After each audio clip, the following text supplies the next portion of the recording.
Shalom saudara sekalian, hari ini kita kembali merenungkan firman Tuhan dan kita sudah di 2 Samuel pasal 5 ayat 11 sampai dengan 25. Saudara, tetap semangat ya untuk membaca seluruh bagian ini karena saya akan membacakan hanya beberapa bagian saja. Hiram, raja negeri Tirus, mengirim utusan kepada Daud dan kayu alas, tukang-tukang kayu dan tukang-tukang batu, mereka mendirikan istana bagi Daud.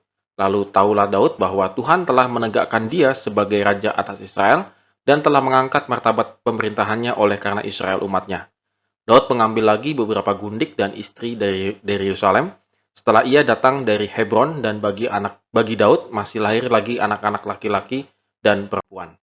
Ketika orang Filistin itu datang dan memencar di lembah Refaim, bertanyalah Daud kepada Tuhan, apakah aku harus maju melawan orang Filistin itu?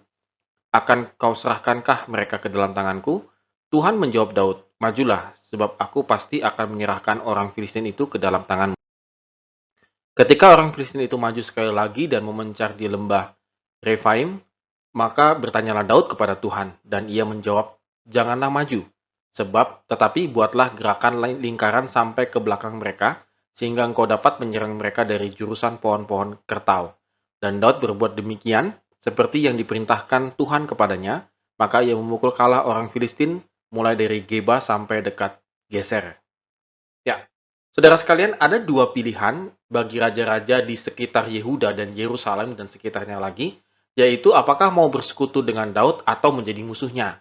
Jadi ketika Daud sudah dinobatkan menjadi raja Israel full begitu, maka raja-raja di sekitar Israel itu memang harus berpikir dua kali lipat untuk menjadi sekutunya atau menjadi musuhnya.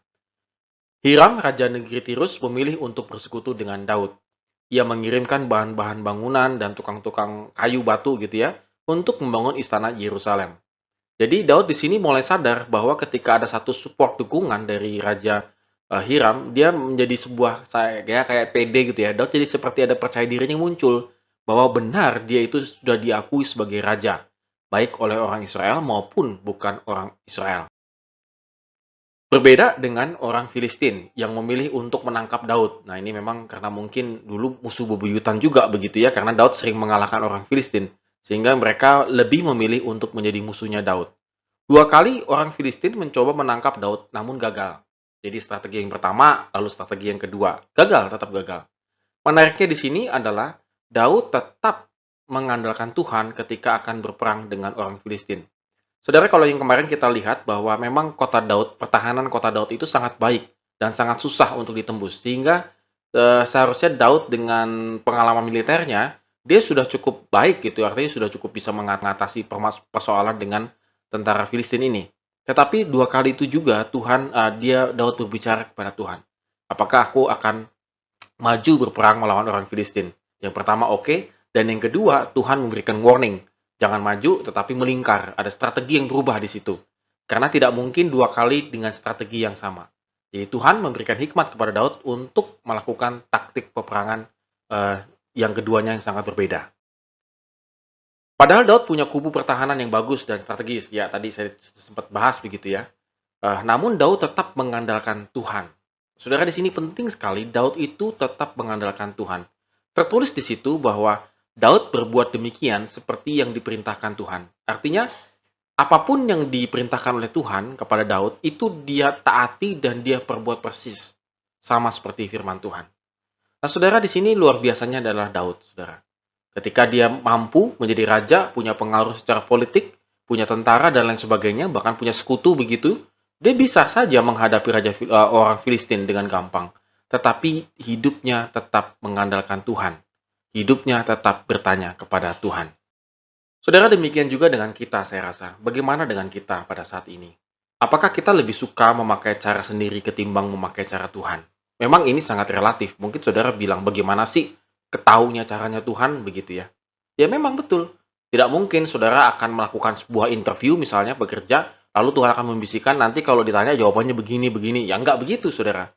Tetapi artinya kelihatan sekali ketika kita menghadapi sesuatu, orang yang mengandalkan Tuhan dengan orang yang tidak mengandalkan Tuhan, itu sangat terlihat hasilnya. Sangat berbeda, tidak bisa dibohongi. Ketika orang yang mengandalkan Tuhan dalam kehidupannya, setidaknya ada damai sejahtera yang dialami. Walaupun dia mungkin gentar, walaupun dia mungkin takut, tetapi damai sejahtera dan ketenangan itu yang ia miliki. Berbeda dengan orang yang tidak mengandalkan Tuhan, yang tidak terlebih dahulu bertanya kepada Tuhan, meminta hikmat Tuhan.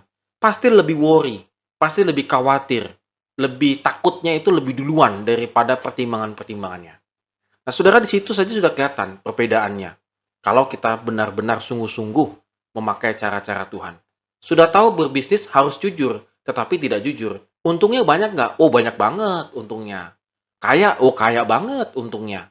Tetapi hidupnya penuh dengan kegelisahan. Berbeda mungkin dengan orang yang hidup jujur, penghasilannya pas-pasan, tetapi hidupnya lebih damai sejahtera dan lebih banyak menjadi berkat. Saudara, jika kita lebih percaya diri menemukan jawaban sendiri daripada artinya kita itu kadang-kadang lebih percaya diri dan menemukan jawabannya sendiri daripada bertanya kepada Tuhan. Saudara, di sini kita harus hati-hati. Jawaban yang kita berikan belum tentu itu adalah jawaban Tuhan. Dari mana kita tahu? Balik lagi gitu ya.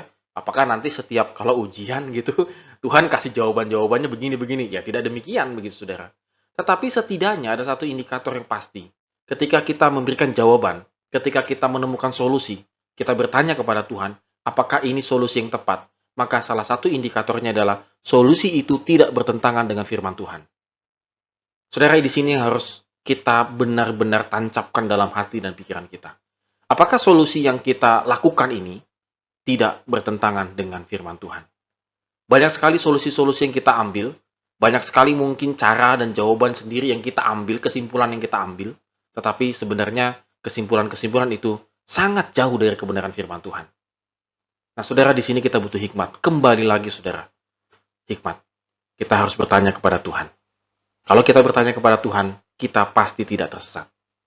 Tetap semangat dan tetap setia kepada Kristus. Amin. Tuhan Yesus memberkati kita semua.